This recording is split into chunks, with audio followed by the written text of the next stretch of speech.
Meu irmão e minha irmã, voltamos para o terceiro episódio dessa série magnífica, brilhante, que nos causa tanta empolgação, na história linda, vibrante de dois grandes guerreiros, Jefité e Gideão.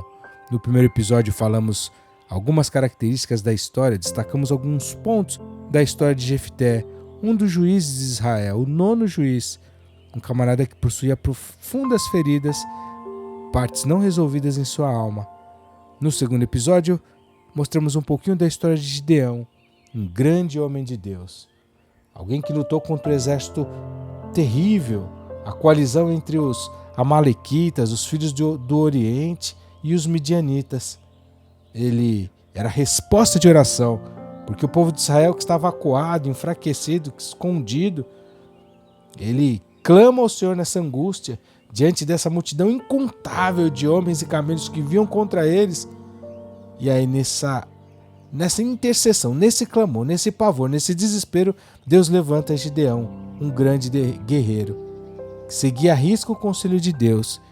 E esse Gideão vai à guerra, lidera um povo de Israel, alguns soldados, uma tropa de elite, que ele recruta, um número totalmente desproporcional, para evidenciar a glória de Deus nessa vitória, e volta vencedor.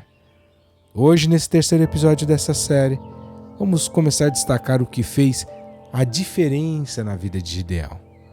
Primeiro ponto, ele tinha discernimento, ele conhecia o seu inimigo. Ele sabia tanto da história do seu inimigo, e a Bíblia fala para a gente vigiar e orar, não é mesmo? Que ele não deixou o inimigo roubar a colheita. Ele guardou a herança, o fruto, os ensinamentos, vamos dizer assim, dos seus pais. Porque era uma característica dos amalequitas, dos midianitas, dos filhos do Oriente, quando iam para a guerra, eles detonavam as colheitas, eles tomavam os bois, os jumentos, como a gente falou no último capítulo, no episódio anterior, aliás.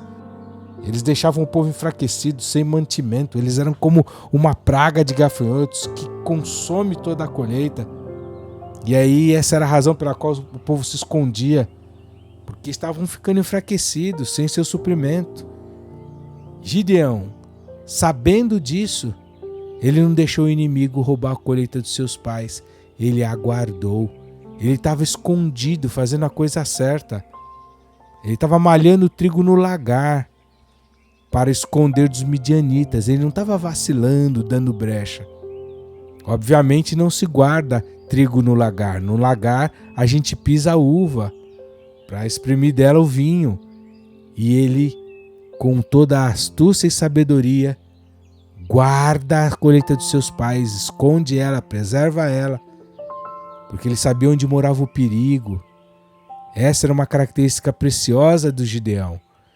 Ele que discerniu o inimigo, foi usado por Deus e não foi roubado. Ele discerniu o pavio da bomba, não deixou ele ser aceso, não ficou só preocupado com a bomba. Outro ponto que fez a diferença na vida dele, ele sabia, ele entendia, ele discernia os grandes feitos do Senhor. Enquanto o povo se esqueceu de Deus, ele não. Ele tinha grandes expectativas porque havia ouvido das grandes maravilhas que Deus havia feito aos seus pais. Ele sabia que o problema não era a presença dos inimigos, mas a ausência de Deus. Ele continuava querendo a manifestação de Deus em alto padrão. Hoje o povo, de maneira geral, é fraco, acomodado, tem expectativa maior em bênçãos fúteis, como carro, casa, dinheiro, promoção, cargo. Essas coisas não são grandes feitos. São coisas passageiras dessa terra. Quase não se fala mais, não se deseja mais as grandes libertações, vitórias, conquistas, aquelas que aconteciam no passado.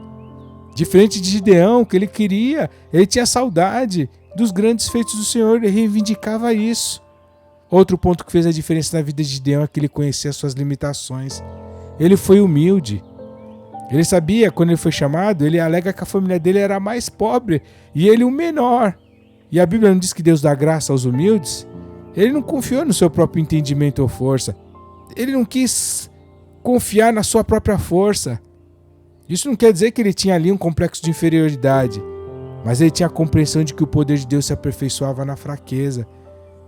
Sabia que um com Deus era a maioria, dois então, covardia. Sabe essa noção? da graça de Deus que nos basta, que nos torna mais que vencedores, ele preferiu confiar em Deus. Até aqui, meu irmão e minha irmã, nós podemos ver alguns pontos em comum com Jefité.